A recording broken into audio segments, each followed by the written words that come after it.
Trevs Hockey Show. I'm the Trev. It's too sweet. Anyway, I don't have 5 for you tonight. I only have 2, but they're important. So let's get started. Playoff season's among us. Starts tomorrow, and well, I figured now would be a good time as any, being day before and a couple days after the regular season's actually over, to do what I do best: give really bad predictions. So having said that, here are my predictions for the Eastern Conference quarterfinals. Let's do it.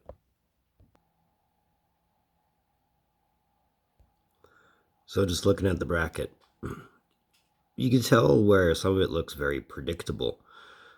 But believe it or not, I'm actually still stumped at this very moment on at least one, maybe 2 series that I think might be not as predictable as one would seem. But either way, I'm going to give my 2 cents. I'm going to let you know what I think.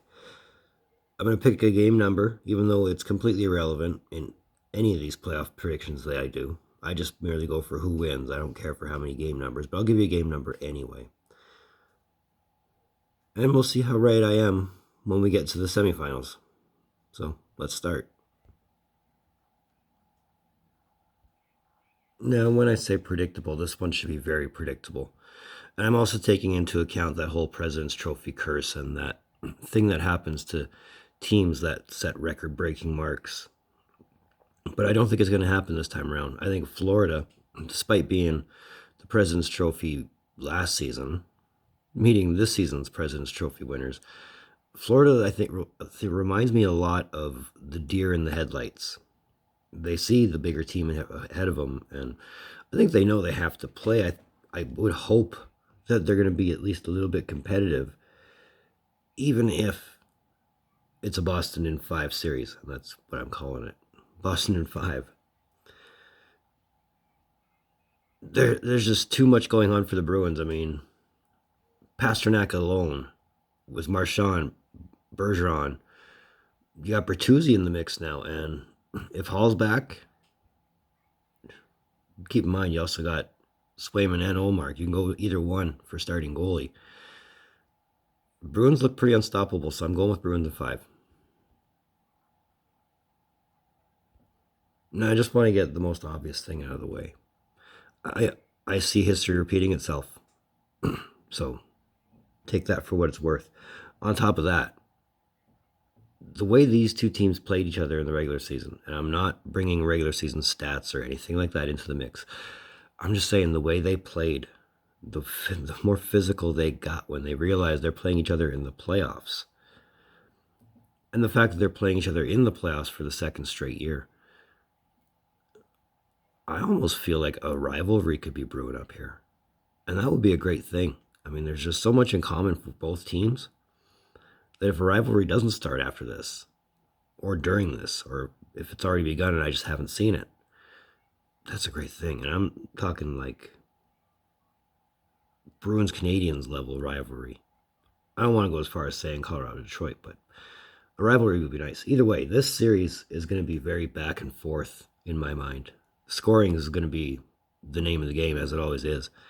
But again, history will repeat itself. Lightning in 7. I want to see that riot. I want to see that storm that comes when Dubas is out the door. But officially, Lightning in 7. And here's where I get question mark number 1. I mean, the most obvious pick should be the most obvious answer, but for me, I can't come up with the most obvious answer.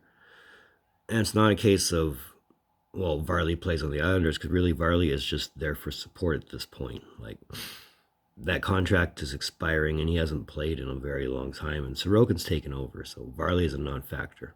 The fact that both the teams are pretty much, they can keep up with one another as far as the offense is concerned. Defense, obviously, Carolina has the edge. But the Islanders can score in clinch moments. And that's why I think this game is still going 6 games, or this series is going 6 games no matter what. But screw it, I'm just going to say Carolina is going to take this one in 6. The most obvious answer, right? So it's the most obvious choice.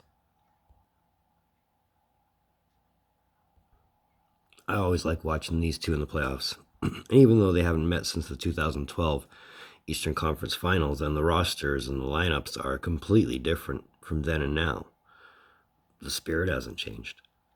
And the fact that Jersey surprised the hell out of everybody and finally meshed as a group and are scoring in buckets between Heischer and Hughes, you know, this is where I'm throwing the biggest question mark, because the Rangers are really just as good with Zuccarello, with Panarin, with Kane, with Fox. Like, I can't say, yeah, that's a clear winner, or yeah, that team has this over the other team. It's hard for me to say, but I'm going to say it anyway. Rangers in 7. I'd love to be wrong, but at the same token, I just think the Rangers are a little more clutch. And while I'm not discrediting the Devils at all, I think when push comes to shove, and this one will probably have a few OTs in between it, the Rangers will probably want it a little more. So let me know your picks for the 2023 Eastern Conference quarterfinals.